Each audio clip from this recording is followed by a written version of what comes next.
Hello guys! Today I will bring you to the second part of syndrome differentiation.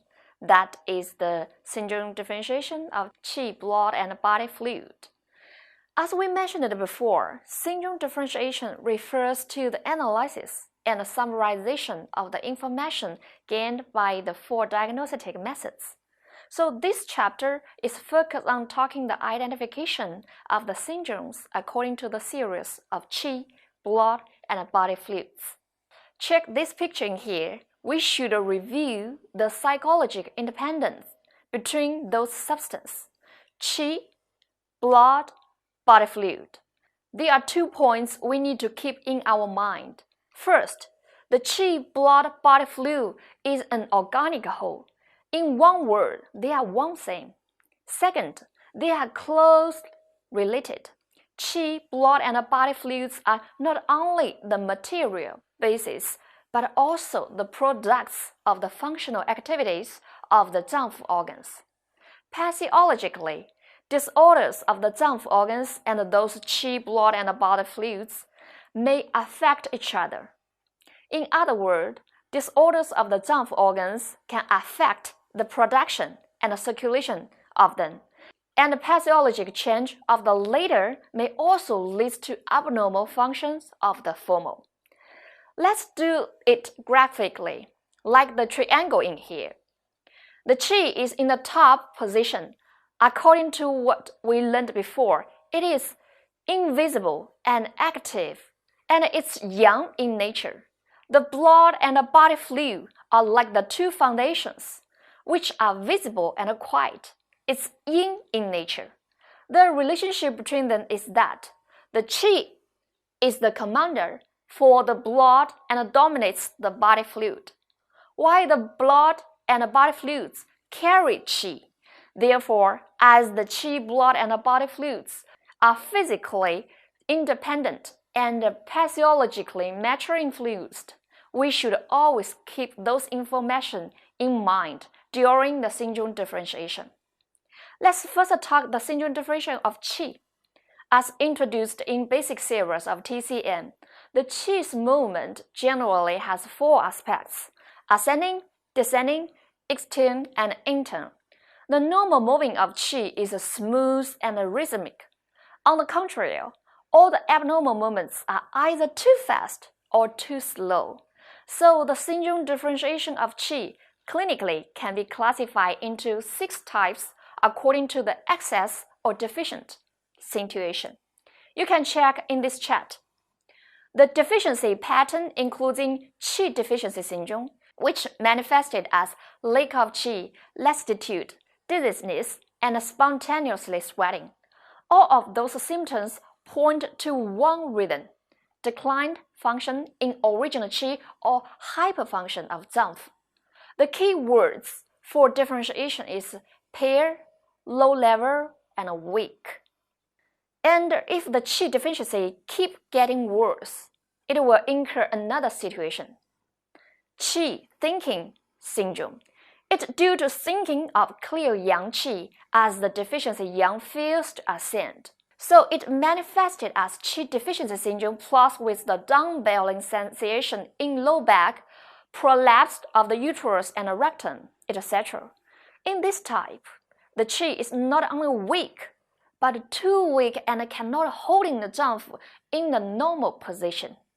So the key words for this syndrome is juggling and down-belling, prolapsed. The third type is the qi collapse syndrome. It is caused by the exhausting of original qi. It is the further development of qi deficiency or the result of profuse sweating, violent vomiting and diarrhea, massive loss of blood. Manifested as fainting and irregular breathing, constant sweating, pale complexion, unconsciousness, or coma. Those symptoms tell us not only the function of qi is totally being damaged, but the zangfu organs are being hurt too, like the heart, lung. So the typical pulse is faint and weak. All these 3 syndromes are deficiency syndrome group. The opposite are the excessive group. There also has three types. The first one, qi stagnation syndrome, which refers to the syndrome of impedant qi movement and circulation in a certain region, 脏腑 organ or meridian, which is particularly related to the emotional dissatisfactions, manifested as distension or moving pain in a certain body area. The differentiation should focus on those areas and also the emotions. And the pulse is a typical liver pulse, that is wiry. The second is qi counterflow syndrome. This is an adverse flow of qi due to the disorder of qi's movement, commonly seen in the lung and stomach qi, and the excessive ascent of the liver qi. This is often caused by the external pathogenic factor or obstruction by pathological products such as phlegm, food retention, or angry. The last one is qi blockage syndrome. It is the qi blocked in the 脏腑, tubes, or orifice, manifested as sudden unconsciousness, cold limbs, colic, obstructed urination, and defecation, which usually due to the rage, sudden terror, grief, or excessive thinking, or the obstruction caused by phlegm, stones, blood stasis, etc. After talking the qi, let's move talking about the blood. Based on their natures and characteristics, it also can be classified into excess and deficiency two groups, which including four types of the blood issues. Check this chart. You can see different background colors, like the first one, blood deficiency, in blue background color. No doubt, it is belong to the deficiency syndrome. The another three, like the blood stasis, blood heat, and blood cold, are the excess syndrome. We take the blood deficiency as example. Deficiency means insufficient, so it definitely manifested as pale or sallow complexion, dizziness, palpitations, insomnia, menstruation problem, thready pulse. The causes including about prenatal deficiency or spleen and stomach deficiency, consumption of yin blood due to excessive acute or chronic hemorrhage, prolonged illness, or excessive thinking and worry. The blood stasis syndrome directly referred to all pathogens which caused the blockage of blood circulation. The fixed stabbing pain is the representative symptom of this syndrome. The last two are the blood cold and blood heat syndrome. They all belong to the excess syndromes. The blood cold, it due to accumulation of the cold in the blood vessels. As the cold characteristic we had known, it easily leads to congestion and stagnation, so the blood in vessels will moving slow, even frozen.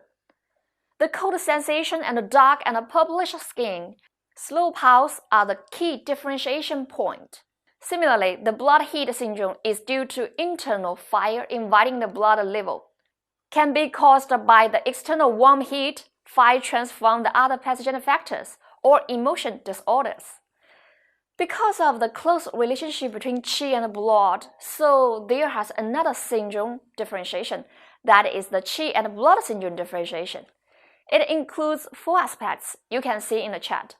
First one is qi and blood both deficiency. The differentiating point is the coexistence of the manifestations of qi and blood deficiency.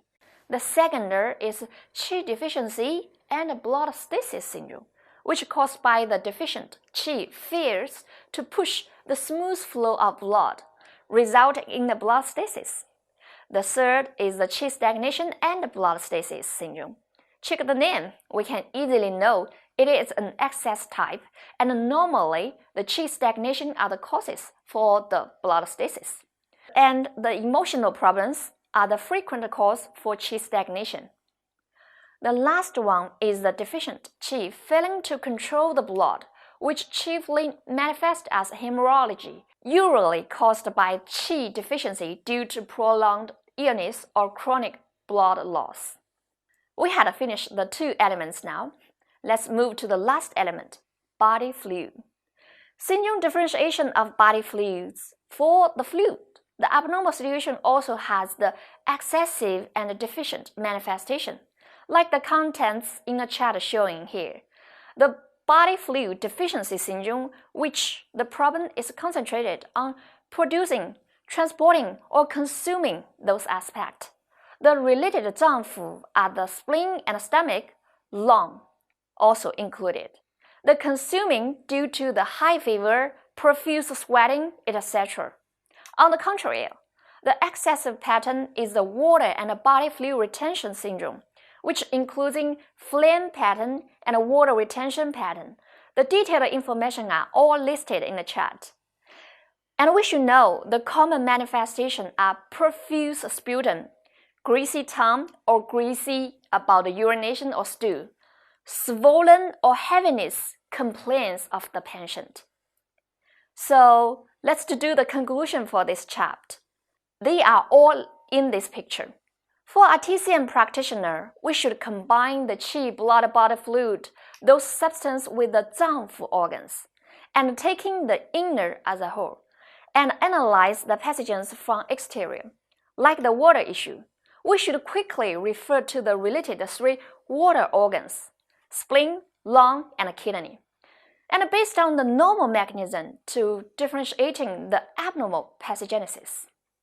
This is the brief introduction of qi, blood, and body fluid syndrome differentiation. Hope you can master those knowledge points. So much for today. See you in the next differentiation chapter.